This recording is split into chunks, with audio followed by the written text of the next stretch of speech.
بسم اللہ الرحمن الرحیم، میرے پیارے ناظرین السلام علیکم۔ آج جس موضوع پر میں گفتگو کرنا چاہتا ہوں وہ ہے غرور اور تکبر۔ ہمیشہ غرور اور تکبر والے کا سر نیچا ہوتا ہے۔ میں آج یہ جو ویڈیو کر رہا ہوں اس کے پیچھے ایک مقصد ہے، وہ آپ لوگوں کو میں سمجھانا چاہتا ہوں۔ اگر آپ نے ڈیپلی اور گہرائی سے اس ویڈیو کو دیکھا تو آپ عقل مند لوگ ہیں، آپ سمجھ جائیں گے کہ ویڈیو میں کیوں کر رہا ہوں۔ تو میں ایک جوانی کا واقعہ آپ کو سنا دیتا ہوں کہ میں کھیتوں میں واک کے لیے گیا ہوا تھا، تو ہمارے گاؤں میں ایک بندے نے کتا رکھا ہوا تھا، بولی نسل کا۔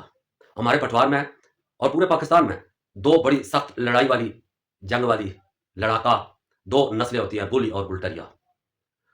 تو یہ بہت لڑاکی ہوتی ہے، ان سے عام کتا لڑائی میں جیت نہیں سکتا۔ تو میں واک کر رہا تھا اپنے کھیتوں میں، تو وہ بندہ، وہ ابھی دنیا میں نہیں رہا، مر گیا ہے، اس کا نام میں نہیں لینا چاہتا۔ وہ اپنے کتے کو واک کرانے کے لیے وہ بھی باہر کھیتوں میں آ گیا، اور اس نے پٹے سے اپنی ڈوری کتے کی نکالی اور کتا پھر رہا تھا۔ ایک دور کتا اس کو نظر آ گیا، ایک پستہ نسل ہوتی ہے۔ پستہ نسل گھر کی جو رکھوالی ہوتی ہے وہ بہت اچھی طرح وہ پستے کتے کرتے ہیں۔ تو اس کی نظر بولی کتے کی وہ پڑ گئی ہے اس پستے کتے پر۔ وہ آرام سے بیٹھا ہوا تھا، تو وہ شیر کی طرح گیا اور بڑے تیز دوڑ کے اور اس کو پکڑ لیا اور اس کو کھلبازیاں دینے لگ گیا۔ ہم اتنی دیر میں وہاں پہنچے تو چھڑانے کی کوشش کی، وہ چھوڑ نہیں رہا تھا بولی کتا۔ آخرکار اس پستہ جو کمزور کتا تھا، اس نے اس کی زبان جو ہے نا اس کے منہ میں آ گئی کسی طریقے سے، اس نے زبان پکڑ لی۔ اب جب زبان پکڑی تو جو بولی طاقتور کتا تھا وہ ٹاؤں ٹاؤں کرنے لگ گیا، اور ایسے محسوس ہوتا تھا ساری اس کی طاقت اس کی جو پستے کتے کی زبان میں تھی اس میں ساری آ گئی، اور وہ دماغ سے مفلوج ہو گیا اور خوفزدہ ہو گیا۔ وہ چھڑانے کی کوشش بولی کتا کر رہا تھا، لیکن پستہ کتا جس نے زبان پکڑی ہوئی تھی وہ چھوڑنے کو تیار نہیں تھا۔ اتنے میں گاؤں کے لوگ بھی آ گئے اور بڑی کوشش کی اور ڈنڈے شنڈے بھی مارے، لیکن پستے کتے نے نہیں چھوڑا۔ اس کو پتا تھا کہ اگر میں نے اس کو چھوڑ دیا نا تو یہ مجھے جان سے مار دے گا۔ اس نے نہیں چھوڑا۔ آخرکار بندوں نے مداخلت کی اور بڑی مشکل سے اس کو چھڑانے کی کوشش کی، اور جب وہ اس کو چھڑایا بڑے کتے کو، اس کی زبان جو ہے نا وہ اس کا آدھا ٹکڑا جو ہے نا پستے کتے کے منہ میں تھا، اور جو بولی کتا جو طاقتور کتا تھا وہ بھاگنا شروع ہو گیا۔ اس نے اپنے ٹانگوں میں اپنا دم دے دیا، پہلے تو وہ بندوں میں گھسا، پھر وہ آگے پیچھے ہوا اور پستہ کتا اس کے پیچھے لگ گیا، بارہ وہ بھاگ گیا، پھر اس کی جان چھوٹی۔ تو اس کا مقصد میرا سنانے کا یہ ہے کہ جو کمزور ہوتا ہے نا، کبھی کبھی کمزور چیز کو کوئی بھی ہو، خواہ انسان ہو، اس کو اپنی طاقت کے بل بوتے پر تنگ نہیں کرنا چاہیے، اس سے پنگا نہیں لینا چاہیے۔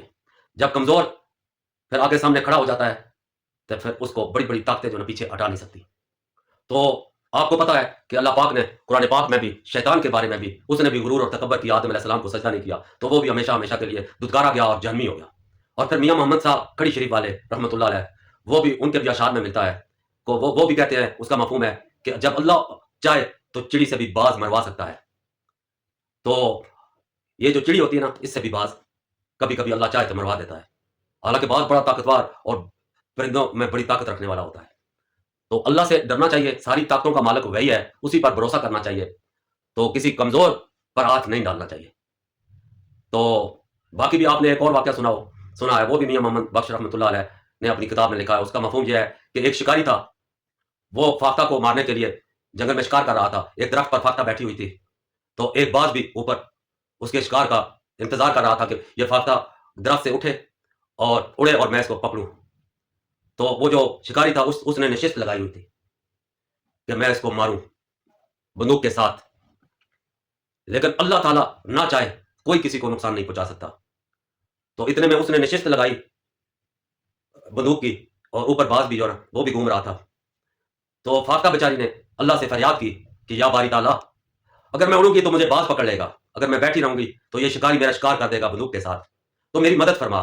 تو اللہ تو بہت رحیم کریم ہے، اس کے پاس سب طاقتیں ہیں۔ تو اس نے ایک سانپ بھیجا، جب وہ اس کی انگل جو ٹریگل پر تھی بندوق کے، تو اس نے مارنے کی کوشش کی، تو ابھی وہ ٹریگل پر ہاتھ ایسے ہی کر رہا تھا تو سانپ نے اس کو کاٹ لیا۔ جب سانپ نے کاٹ لیا اس کا نشانہ خطا ہو گیا، اور جب اس کا نشانہ خطا ہوا تو وہ باز کو لگا، باز مر گیا اور فاختہ اڑ گئی، اور اس نے اللہ کا شکر ادا کیا کہ واقعی تجھ میں طاقت ہے کہ تو جس وقت کسی کو چاہے بچا سکتا ہے اور مارنا چاہے مروا سکتا ہے، اس لیے ساری طاقتوں کا مالک اللہ ہے۔ اس لیے تکبر اور غرور نہیں کرنا چاہیے. اور جو لوگ تکبر اور غرور میں مست ہو کر کمزوروں پر حملہ آور ہوتے ہیں تو اللہ تعالیٰ ان کا غرور اور تکبر مٹی میں ملا دیتا ہے. اگر آپ کو ویڈیو میری اچھی لگی ہے تو اس کو شیئر کریں اور لائک کریں. شکریہ. Thank you very much.